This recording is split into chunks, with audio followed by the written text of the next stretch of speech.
नमस्कार फ्रेंड्स, मी अर्चना घरच्या स्वाद यूट्यूब मराठी चॅनलमध्ये मी तुमचं स्वागत करते। तर आज आपण बनवतोय मिक्स व्हेज भाजी। तर पटकन रेसिपीला सुरुवात करू। तर इथं मी कढईमध्ये 3 मोठे चमचे भरून तेल टाकलेलं आहे। फोडणी करण्याकरता जिरे टाकले, त्यामध्येच एक तुकडा दालचिनीचा बारीक तुकडा करून टाकलाय, लवंग, काळी मिरी एक 6 ते 7 टाकलेले आहेत आणि खडे मसाले चांगले मिक्स झाले की त्यामध्ये आपण कढीपत्ता टाकून घेणार आहोत। जी कढीपत्त्याची पानं आहेत ती चांगली लागतात मिक्स भाजीमध्ये। तर त्यामध्येच अद्रक लसूणची पेस्ट, इथं 1 चमचा भरून अद्रक लसूणची पेस्ट टाकून घेतलेली आहे। अद्रक लसूणची पेस्ट चांगली परतून घ्यायची, म्हणजे त्याचा कच्चापणा कमी होतो। त्याचमध्ये 2 कांदे घेतलेले आहेत, मिक्सरला लावून त्याची पेस्ट करून घेतली आणि ती घालायची। कांदासुद्धा चांगला परतून घ्यायचा आहे 1 मिनिटभर। मोठे 4 चमचे भरून सुकं खोबऱ्याची जी पेस्ट आहे ती टाकायची। इथं मिक्सरला मी सुकं खोबरं लावलं होतं, पाणी घालून बारीक पेस्ट करून घेतली आणि ती सुद्धा या मसाल्यांमध्ये परतून घ्यायचं आहे। जर सुकं खोबऱ्याची पेस्ट टाकली तर ग्रेव्हीला दाटसरपणा छान येतो आणि चवसुद्धा छान लागते। यामध्येच इथं मी 1 टोमॅटो त्याचीसुद्धा मी पेस्ट करून घेतलेली आहे। टोमॅटोना मी मोठा ज्या साईजमध्ये होता तो घेतला आणि मिक्सरला लावून त्याचीसुद्धा पेस्ट करून घेतली। आता हे सर्व मसाले ना चांगले परतून घ्यायचे आहेत। यामध्ये तुम्हाला जर आणखी रिच फ्लेवर हवा असेल तर 7 ते 8 काजू भिजवून यामध्ये त्याची बारीक पेस्ट करून ती घालायची।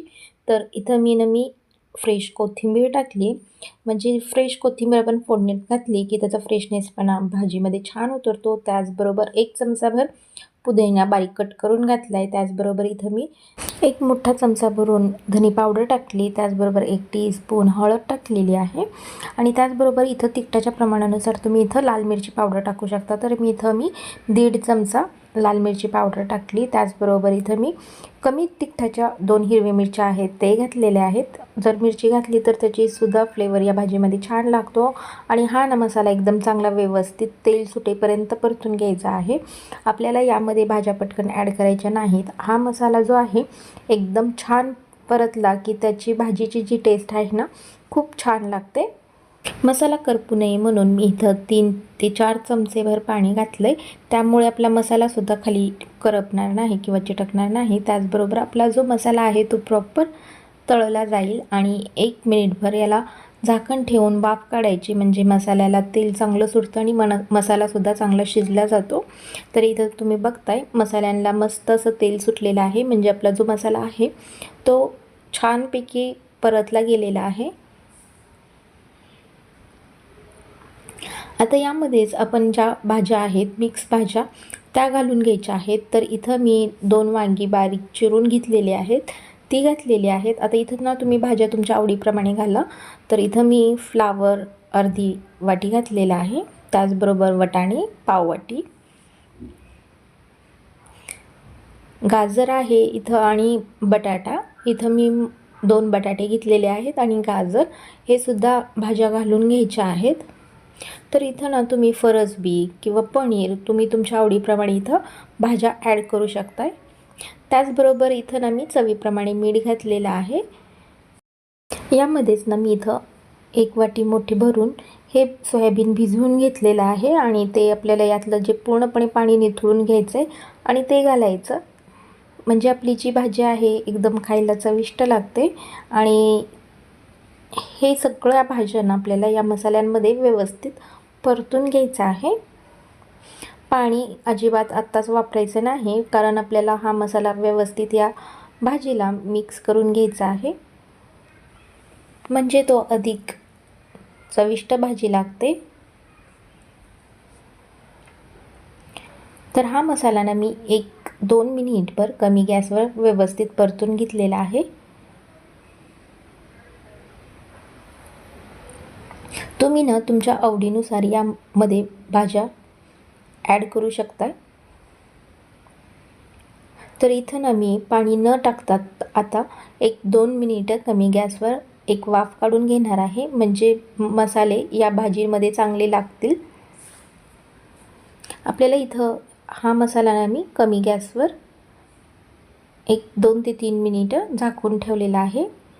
तुम्ही बघताय मस्त अशी वाफ काढल्यानंतर भाजी एकदम कलर चेंज होतो भाजीचा आणि या स्टेजला तुम्हाला किती ग्रेव्ही हवी आहे त्यानुसार तुम्ही यामध्ये पाणी टाकू शकताय. तर इथं ना मी कमी प्रमाणातच ही भाजी, आपली जी रस्साभाजी आहे ती बनवणार आहे, जसं की आपल्याला चपाती किंवा फुलक्यासोबत खाण्यासाठी. तर इथं मी 1 ते 1.5 ग्लास यामध्ये पाणी घालणार आहे. तर आणखी ही भाजी शिजायची आहे त्यामुळं मी यामध्ये आणखी अर्धा ग्लास पाणी घालणार आहे. आणि तुम्ही बघताय आपल्या वाफेमुळं या भाज्या 30% शिजलेल्या आहेत. तर इथं मी टोटल 1.5 ग्लास पाणी घातलेलं आहे, त्यामुळं आणखी आपल्या या भाज्या शिजायच्या आहेत.